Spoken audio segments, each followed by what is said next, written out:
Answer කරාම ඒ පැත්තෙන් කතා කරන්නේ කවුද? ඒ පල්ලියේ මෞලවි. පුතා මෞලවි කතා කරලා කියනවා සහෝදරයා මේ ඔයාගේ අක්කගේ පුතා ඇවිල්ලා ඉන්නවා මෙන්න කතා කරන්න කියලා. දැන් කතා කරන්නේ කවුද? අක්කගේ පුතා. ඒ කියන්නේ මෙයාගේ බෑනා. කතා කරනකොට මෙයා අහනවා පුතේ මොකද වුනේ? මං ඒ කියන්නේ ඔයාලගේ අක්කා මගේ ඒ කියන්නේ අම්මා මගේ අක්කා මට කෝල් කරා.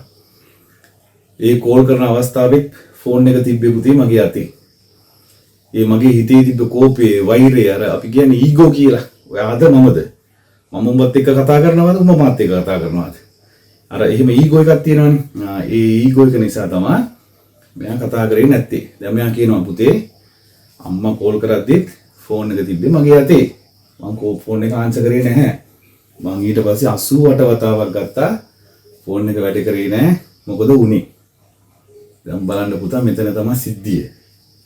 හිත කම්පා කරන සිද්ධිය. ඔය පොඩි දෙයකින් අපේ හිතේ තියෙන කෝපය, වෛරය, ඔය ඊගෝ කියන ඔය ඒ හැඟීම අපේ ජීවිතයේ දක්වා අපේ ජීවිත අන්තිම කාලයේ දක්වා අපි නොමැරි ජීවත් වෙන තත්ත්වයටපත් වෙනවා. දැන් පුතා කියනවා මම මේ අපේ ගෙදර මායි අම්මයි විතරයි හිටියේ. රෑ 8:00 විතර අම්මා මාමට කෝල් කරා.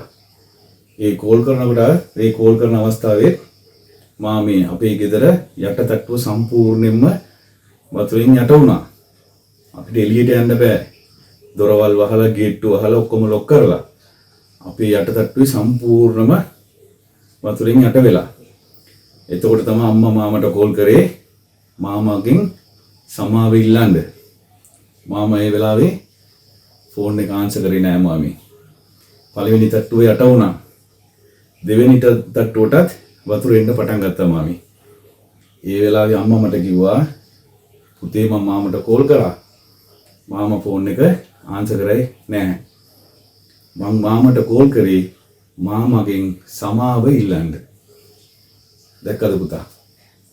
විනාඩියයි ඒ ෆෝන් එක ආන්සර් කරලා කතා කරා නම් ඒ අක්කා මල්ලිගෙන් සමාව ඉල්ලන්න ගත්තේ. ඔයාලගේ ජීවිතෙත් ඕම අවස්ථාවල් ඉන්න පුළුවන්. මේක පාඩමක් හැටියට. ඔය ගම් වතුර වීසණය අපිට දුන්නේ පාඩමක්. මල්ලි ආන්සර් කරේ නෑ. දැන් පුතා කියනවා අක්කාගේ පුතා කියනවා අම්මා මාමගෙන් සමාව ඉල්ලන්න තමයි කෝල් කරේ. මාමා ෆෝන් එක ආන්සර් කරේ නෑ. අම්මා කිව්වේ මේ අවස්ථාවේ කියන්නේ මරණය ඇස් පිට පෙනී අම්මා කතා කරන්න ඕනේ කිව්වේ මාමත් එක්ක විතරයි. මාමේ දෙවෙනි තට්ටුවත් යට වෙන්න පටන් ගත්තා. එතකොට අම්මා කිව්වා පුතේ මේ ගම් වතුරින් හදිසියෙවත් මම මැරුණොත් මම මිය ගියොත් මගේ අන්තිම ආසාව මගේ මරණයට මගේ මාමගේ අතින් තමයි සුදු රෙද්ද පුතාලා දන්නවා අපි මුස්ලිම් අපි පෙට්ටිය වල මිනිහ දාන්නේ නැහැ. සුදු රෙද්ද උතලා තමයි භූමි දානේ කරන්නේ.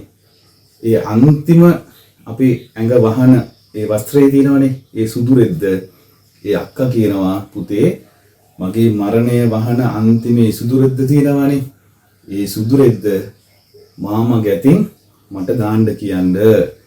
මේක තමයි අම්මා මට කිව්වේ අන්තිම වචනේ අන්තිම අම්මගේ කැමත්ත මාමේ. දැන් මාමා අහනවා හරි පුතේ දැන් කෝ අම්මා? දැන් ඔච්චර දේවල් කිව්වනේ. දැන් අම්මා කෝ? පුතා කියනවා අක්කගේ පුතා කියනවා මාමේ දැන් තමයි අපි පල්ලියට ඇවිල්ලා ඔය ගම්පොල තියෙන ගේට්ටු පල්ලියට ඇවිල්ලා දැන් තමයි අම්මව භූමි දානේ කරේ. භූමි දානේ කරන්න මේ පල්ලියට ආපු වෙලාවේ තමයි ඔය පල්ලියේ සුසාන භූමියට ආපු වෙලාවේ තමයි මෞලවි මාත් එක්ක කතා කරේ. ඔයාලගේ ඇඩ්‍රස් එක මේ ඇඩ්‍රස් එකද? මේ ඔයාලගේ අම්මගේ නමද? මේ ඔයාලගේ ෆෝන් නම්බරේද කියලා ඇහුවා. මං කිව්වා ඔව්. ඇයි කියලා. ඔයාලගේ මාමා කෙනෙක් ඉන්නවද මාතලේ ප්‍රදේශේ? ඔව්. එයාට දැන් කෝල් එකක් ගන්න කියලා එයා තමයි කිව්වේ. දැන් තමයි මාමේ අම්මගේ ඒ මරණය අපි දැන් භූමි දානේ කරේ කියලා පුතා කියනවා.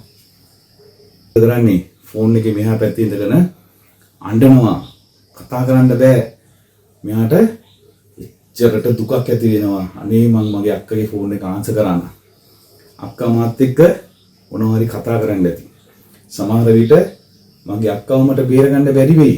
ඒත් අක්කත් එක්ක මට අන්තිම වචනයක් කතා කරන්න තිබ්බා. දැන් අක්කා ජීවතුන් අතර නෑ. මම ජීවත් වෙවි මම මෙරි ජීවත් වෙනවනේ කියලා මේ මිනිස්සයා කියනවා. එතකොට පුතේ මේ වගේ සෑහෙන්න සිද්ධීන් අපේ ජීවිතේ වෙන්න පුළුවන්. එතකොට ඒ ෆෝන් එක ආන්සර් කරා නම් එදා සමහර විට අක්කා මල්ලිත් එක්ක කතා කරලා හිතේ සැනසීමකින් යම් පොඩි වචනයක් හරි කතා කරලා මැරෙන්න ඇති. අපිත් කොච්චර මේ වගේ දේවල් කරලා ඇතිද? එතකොට මේක අපි ගන්න ඕනේ පාඩමක් පුතේ. එතකොට බලන්න මේ හිතේ තිබ්බ වෛරය, කෝපය, ඔය ඊගෝ කියනකම අපේ ජීවිතේ අපි මැරෙනකන් අපේ හිතේ අපිට දුකක් දෙනවා. එතකොට මේක අපේ මේ ගම් වතුරෙන් අපි ගත්ත ලොකුම පාඩමක්. එතකොට අපි කොහොම ඉන්නවද? අපි කාත් එක්ක හරි රණ්ඩු වුණොත්, හිතමනාප වුණොත් එහෙම අපි ඉන්නවද? නෑ පුතේ. එකක් දැනගන්න. අම්මා හෝ තාත්තා, අයියා, අක්කා අපිට කෝල් කරනවා කියන්නේ මොකක් හරි දෙයකට, මොකක් හරි විශේෂ දෙයකට. ඔයාලා මේ පන්තියට එනවා. සමහර ළමයි ගාව ෆෝන් තියෙනවනේ. අම්මා හරි තාත්තා හරි කෝල් කරොත් පන්තියේ ඉන්න වෙලාවේ ෆෝන් එක ආන්සර් කරන්න බැරි වුණත් පන්තියේ ඉවර වුණ ගමන් කෝල් කරලා අම්මේ ඇයි ඔයා මට කෝල් කරේ? තාත්තේ ඇයි මට කෝල් කරේ කියලා අහන්න. සමහර විට ඔයාගේ අම්මගෙන් එන අන්තිම කෝල් එක වෙන්න පුළුවන්. සමහර විට ඔයාගේ තාත්තගෙන් එන අන්තිම කෝල් එක වෙන්න පුළුවන්. එහෙම සිද්ධීන් සෑහෙන්න වෙලා තියෙනවා පුතේ. ඔයාලා දන්නවනේ ලංකාවේ ඉන්න ප්‍රසිද්ධ ගායකයෙක්.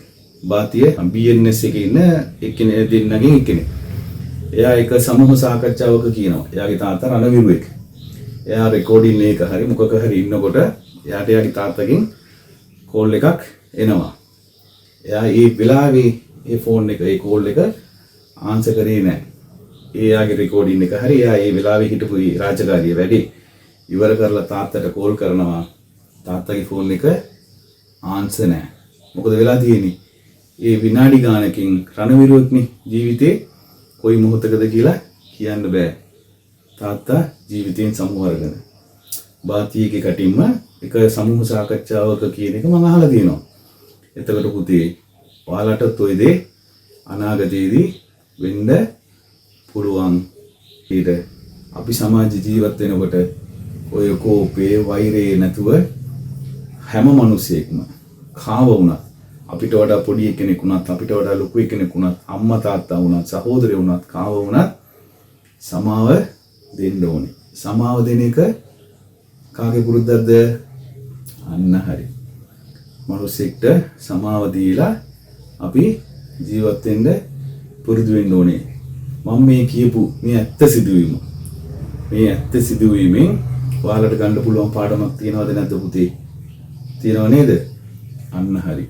මේ ඔයාලා මේ පන්තියකට ඇවිල්ලා පොතේ පතේ දැනුම විතරක් ගන්න නැතුව සමාජයේ අපි ජීවත් වෙන්න ඕන. සමාජ දැනුමත් අපි ගන්න ඕනේ.